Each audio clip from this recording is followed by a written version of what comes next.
Барлықтарыңызға сәлеметсіздер ме? Сәлем достар, қалайсыздар? Көңіл күйлеріңіз қалай?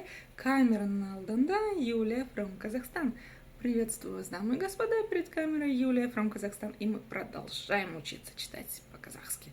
Сегодня у нас с вами вот такое вот интересное словосочетание. А все откуда?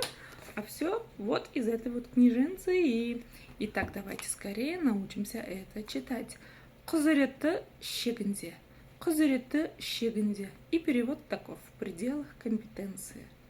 В общем, я могу делать на работе только что-то лишь в пределах своих компетенций. Да? Итак, поехали. Разбираем первое слово. Понимаю, выглядит тяжеловато. Давайте научимся читать это по слогам. И тогда у нас все получится. Құзыреті шегінде. Как прочитать букву К с хвостиком снизу?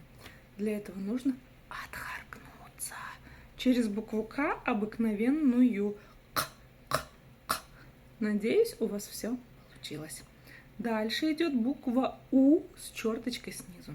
Чтобы ее прочитать, нужно произнести букву О обыкновенную, но очень коротко. Но у кого не получается произнести коротко букву О, произнесите коротко букву У. Но вообще О. Ко. Құзыреті. Дальше идет буква И. Вот она читается очень коротко, в отличие от русской версии, да? Как будто бы она есть, но как будто бы ее нет. Құзыреті. Пробуйте. Құзыреті. В конце у нас стоит палочка с точкой. Вот как буква И читается очень коротко, буква И, мягкая версия, да, ее читается тоже очень коротко. И это нечто среднее по мягкости между буквой И обыкновенной и буквой И тоже обыкновенной. Просто буква И очень мягкая. А вот палочка с точкой, вот та самая мягкость, которая нам необходима. Құзыреті. И второе слово шегінде.